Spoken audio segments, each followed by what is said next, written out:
어떻게 살 것인가? 유시민 235페이지 글쓰기로 돌아오다.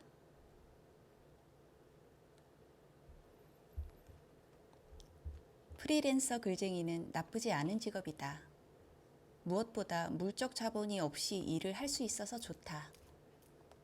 작은 지필 공간과 컴퓨터 한 대만 있으면 그만이다. 따로 작업실을 구할 돈이 없으면 집에서 일해도 된다. 꼭 필요한 책은 구입해야 하지만 그렇지 않은 것은 공공도서관에서 빌려도 무방하다. 국가와 기업, 시민단체가 운영하는 사이트에서 온라인으로 거저 얻을 수 있는 자료도 많다. 시간을 자유롭게 쓸 수 있는 것도 큰 강점이다. 일이 잘 될 때는 밤을 새도 되고 그렇지 않을 때는 그저 책을 끼고 빈둥거려도 괜찮다. 게다가 누가 시키는 일을 하는 게 아니라 스스로 선택한 주제를 마음 내키는 대로 쓸 수 있는 것도 좋다. 글 쓰는 사람에 대한 사회의 시선도 우호적이다. 프리랜서 글쟁이에게 어려운 점은 수입이 불안정하다는 것 하나뿐이다. 베스트셀러를 쓰면 제법 큰 돈을 만질 수도 있지만 글이 팔리지 않으면 소용이 없다. 하지만 글쟁이만 그런 게 아니다. 문화예술 분야에 종사하는 사람들 누구나 같은 어려움을 겪는다. 예술성과 대중성, 하고 싶은 것과 팔리는 것 사이에서 겪는 갈등이다. 뮤직비디오 하나로 일약 지구 가수가 된 싸이는 오디션 프로그램 슈퍼스타 K 시즌4에 나온 인디 가수 개범주와 버클리 음대 출신의 현역군인 김정환에게 너무 어렵게 가지 말라고 충고했다. 개성이 너무 강하거나 음악 공부를 많이 한 가수는 대중이 받아들이기 어려운 공연을 할 가능성이 있으니 조심하라는 것이었다. 결국 두 사람 모두 생방송 경연 초반에 탈락했다.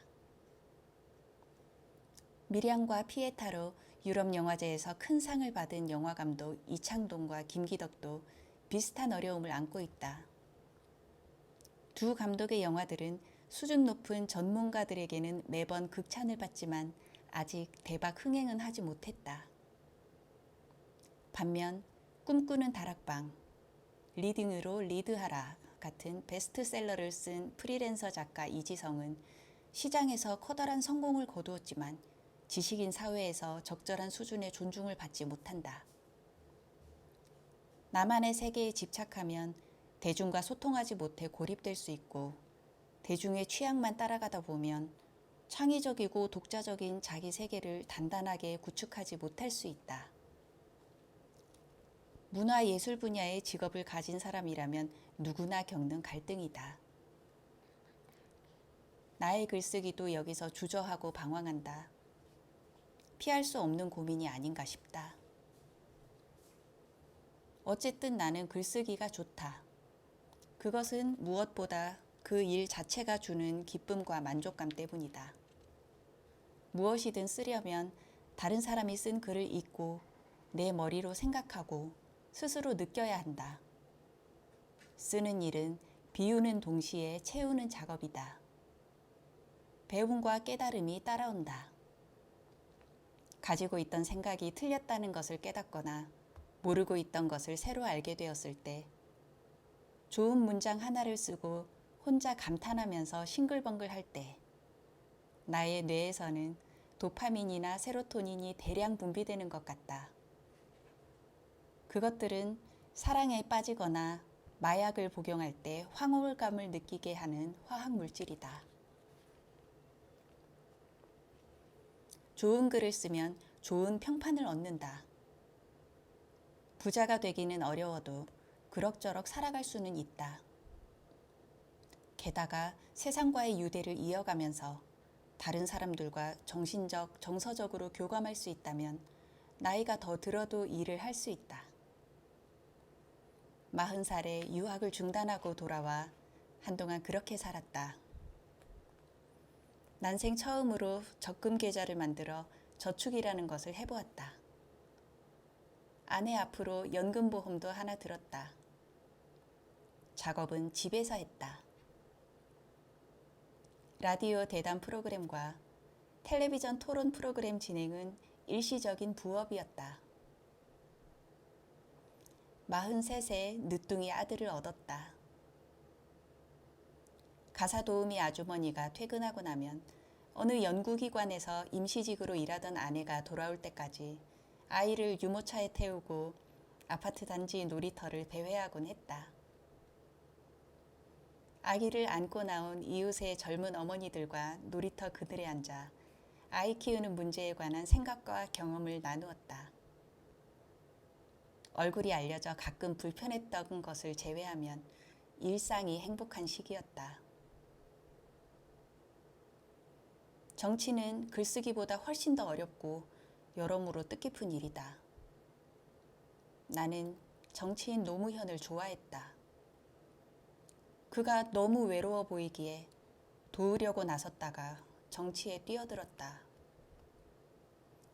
그 과정에서 한 말들에 대해 최소한의 책임을 져야 했기에 국회의원이 되었다.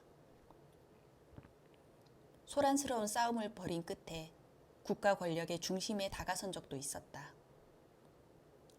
그러나 결국 정치의 변두리로 걸어 나왔고 나가는 선거마저 떨어졌다. 내게 정치는 내면을 채우는 일이 아니라 소모하는 일이었다. 이성과 감정, 둘 모두 끝없이 소모되는 가운데 나의 인간성이 마모되고 인격이 파괴되고 있음을 매일 절감했다. 나는 정치의 일상을 즐기지 못했다. 글쓰기는 지성과 영혼을 건드리는 작업이지만 정치는 국가 권력을 다루는 사업이다. 국가 권력의 본질은 합법적이고 정당하다고 간주되는 폭력이다. 합법적이고 정당하다고 인정되는 폭력이라 할지라도 폭력으로는 사람의 영혼을 구원하거나 마음을 행복하게 할 수 없다.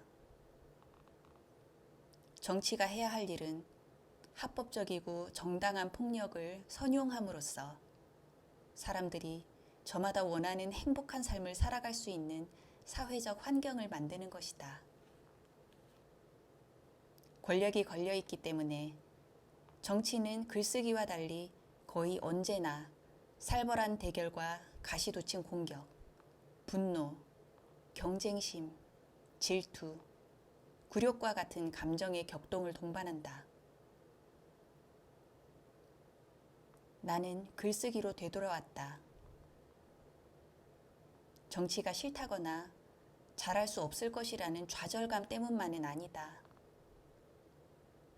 내 인생의 남은 시간 동안 내가 원하는 삶을 살고 싶어서다.